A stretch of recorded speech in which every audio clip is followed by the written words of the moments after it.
Mga katrops, welcome back ulit kayo sa aking channel Sports React PH at ngayon na ay pag-uusapan natin ang balitang kailangan muna nga daw na maghinay-hinay sa trash talk ang Boston Celtics.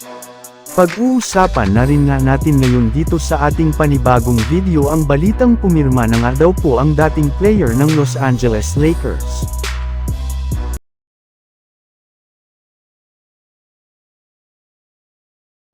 Hindi nga mga katrops, naging maganda ang naging laro kahapon ng Boston Celtics laban sa Cleveland Cavaliers matapos sila dito na mag-choke sa kabila ng napakalaking kalamangan.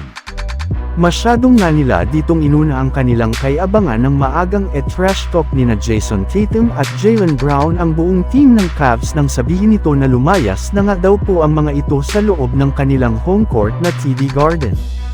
Kaya simula nga nang matalo sila sa kanilang game kahapon ay panay pambabatikos na nga po ngayon ang natanggap ngayon ng Celtics lalo na si Tatum na tinawag pa ng mga fans bilang intro voice.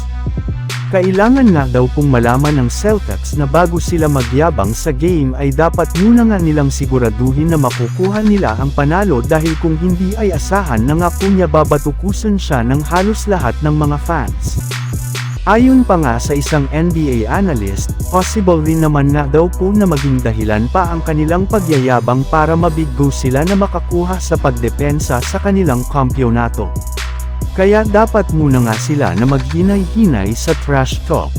Samantala pumunta naman tayo sa ating sunod na pag-uusapan ngayon sa balitang pumirma na nga daw po ang dating player ng Los Angeles Lakers. Mismong si Coach JJ Redick na nga mga katrops, ang umami na tama lang naman na daw po ang pagkuha nila kay Jordan Goodwin ng mga nagdaang linggo. Napatunayan na nga ni Jordan Goodwin na deserve talaga nito na makakuha ng pwesto sa kanilang rotation sa malalaking impact na ginawa nito sa team sa mga nakalipas nilang laban. At kahit man na nananatiling two-way contract ang kanyang dinadala ngayon ay willing pa rin nga ang Lakers na bigyan siya ng isang regular season kung sakasakali mang tanggalin nila sa mga susunod na araw si Cam Reddish.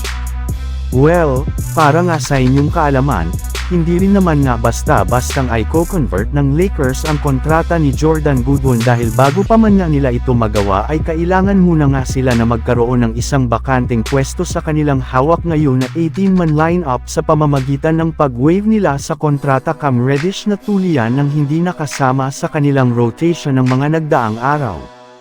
And speaking of mga katrops, ilang linggo lamang nga ang nakakalipas mula ng e-wave ng Utah Jazz ang dating player ng Lakers na si Jalen Hood-Schifino ay pumirma na rin naman nga ito sa wakas ng two-way contract sa kupunan ng Philadelphia 76ers. And since nga sobrang undermanned ngayon ang team na ito sa kanilang backcourt ay possible nga na makasama siya sa kanilang mga rotation sa mga susunod nilang laro. So yun lang nga mga katrops ang handog ko sa inyong storya ngayong araw. Sana nag-enjoy kayo. Please like and subscribe my YouTube channel Sports React PH para sa iba pang storya at update patungkol sa NBA. Kita-kits muli sa ating susunod na video.